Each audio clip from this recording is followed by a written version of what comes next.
Dans un petit village au cœur de la forêt équatoriale, vivait Judas, un homme respecté mais rongé par une ambition dévorante. Fils d'un chasseur, il avait grandi dans la misère et juré qu'un jour, il serait l'homme le plus riche et puissant du pays. Mais les champs étaient infertiles, la chasse devenait maigre, et l'or des rivières se faisait rare. Une nuit, alors que la lune voilée jetait une lumière blafarde sur les cases du village, Judas rendit visite à un sorcier craint de tous, Kofi l'ombre. On disait qu'il conversait avec les esprits les plus sombres et qu'il avait le pouvoir d'accorder richesse et pouvoir, à un prix. « Je veux être puissant, plus riche que le chef du village, plus craint que les guerriers. Donne-moi ce pouvoir, implora Judas. Le sorcier le scruta un instant, puis s'assit devant un feu crépitant. Ce que tu demandes exige un sacrifice, un sang pur, un sang qui porte ton nom. Judas frissonna. Mon sang? Pas le tien. Celui d'un enfant. Un enfant né de ta lignée. Seul ce sang peut ouvrir la porte des esprits. Le cœur de Judas s'emballa. Il n'avait qu'un seul enfant, un fils âgé de 6 mois. Il sentit la peur monter en lui, mais l'avidité était plus forte. Que dois-je faire? Demanda-t-il d'une voix tremblante. Le sorcier sourit, dévoilant ses dents jaunies. Demain à minuit, amène l'enfant. Nous accomplirons le rituel. Judas rentra chez lui, troublé. Son épouse dormait paisiblement, le bébé blotti contre elle. Il s'assit à côté d'eux, fixant son fils d'un regard indéchiffrable. Pouvait-il vraiment commettre l'irréparable? Mais alors qu'il fermait les yeux, une voix s'éleva dans sa tête, le pouvoir ou la misère? Choisis. Le choix était fait. La nuit était lourde, suffocante. Judas marchait à pas feutrés à travers le village endormi, son fils enveloppé dans un pagne serré contre sa poitrine.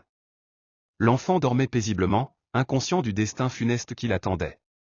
Lorsqu'il arriva à la hutte de Kofi l'ombre, une odeur âcre de cendres et de plantes brûlées emplit ses narines. Le sorcier l'attendait, assis en tailleur devant un autel couvert de symboles mystérieux tracés avec du sang séché. « Tu es prêt ?» demanda Kofi d'une voix rauque. Judas hocha la tête, incapable de prononcer un mot. Ses mains tremblaient légèrement, mais il ne recula pas. Le sorcier se leva et prit un grand mortier de bois sculpté, noirci par les âges. Il le plaça au centre de la pièce, puis tendit la main. « Donne-moi l'enfant. » Un instant, Judas hésita. Son regard croisa celui de son fils, qui s'était réveillé et le fixait avec des yeux ronds et innocents. Son cœur se serra. Une voix intérieure hurlait de tout arrêter. Mais alors, une image traversa son esprit, lui, vêtu d'or et de parures, vénéré par tout le village. Il serra les dents. Il tendit lentement l'enfant au sorcier. Kofi l'ombre sourit, révélant ses dents jaunies, et plaça le bébé dans le mortier. L'enfant se mit à gigoter, gazouillant, ignorant le danger. Le sorcier saisit un lourd pilon de pierre et leva les bras au-dessus de sa tête. Par le sang de l'innocent, ouvre-toi, porte des esprits. Le pilon s'abattit. Un hurlement déchira la nuit.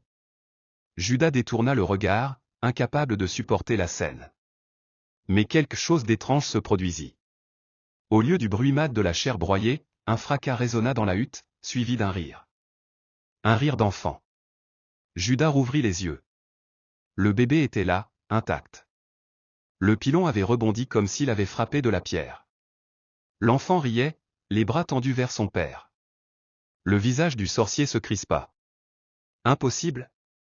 Soudain, une rafale de vent glacé balaya la hutte, éteignant les torchets. Des ombres surgirent des murs, chuchotant d'une voix sifflante. Judas sentit son sang se glacer. Le pacte avait échoué. Et les esprits n'aimaient pas être trompés. L'obscurité se fit plus dense autour de Judas, comme si les ombres elles-mêmes voulaient l'avaler. Le rire innocent de son enfant se transforma en une rumeur sourde et menaçante. Kofi l'ombre, déstabilisé, fit un pas en arrière, mais les murmures se faisaient de plus en plus insistants, presque étouffants. Judas, paralysé, sentit une chaleur glacée envahir ses entrailles. Il chercha des réponses dans le regard du sorcier, mais celui-ci n'était plus que l'ombre de lui-même. Ses yeux étaient vides, son corps tremblait. « Tu as trahi les esprits, Kofi » murmura Judas, la voix brisée. « Les esprits, ils ont vu » répondit Kofi, d'un ton absent, les yeux rivés au sol. « Tu as voulu leur voler la lumière. Maintenant, tu porteras la malédiction. » Avant que Judas ne puisse réagir, le sol trembla. Un bruit sourd se fit entendre, comme si quelque chose de gigantesque émergeait des profondeurs. Une silhouette massive, enveloppée d'une brume noire, s'éleva dans la pièce. C'était le gardien des esprits, un être sans forme mais d'une puissance terrifiante. Une voix, profonde comme un abîme, fit trembler l'air. Le prix du pacte est l'âme de l'enfant. Mais toi, Judas, tu as osé tricher. Tu es désormais l'esclave de tes désirs. Le pouvoir ne vient pas sans sacrifice, et tout sacrifice a un prix. Les ombres s'étaient faites plus imposantes autour de Judas, comme si elles cherchaient à l'engloutir. Le gardien tendit une main invisible vers lui, et Judas sentit son corps devenir lourd, chaque muscle luttant contre une force surnaturelle. Dans un dernier acte désespéré, il se jeta sur son fils, espérant pouvoir l'emporter loin de cette malédiction. Mais à ce moment précis, un éclat de lumière aveuglant éclata dans la pièce. Les ombres se dissipèrent, et la silhouette sombre du gardien s'évapora dans le vent. Judas se retrouva seul, les mains vides. Son fils n'était plus là. Tout autour de lui, le sol se fissura, et qu'au-fil l'ombre s'effondra, consumée par la lumière. Il ne restait que des cendres. Judas se laissa tomber à genoux, les yeux vides, l'esprit brisé. La malédiction l'avait frappé. Il était seul, plus seul encore qu'auparavant.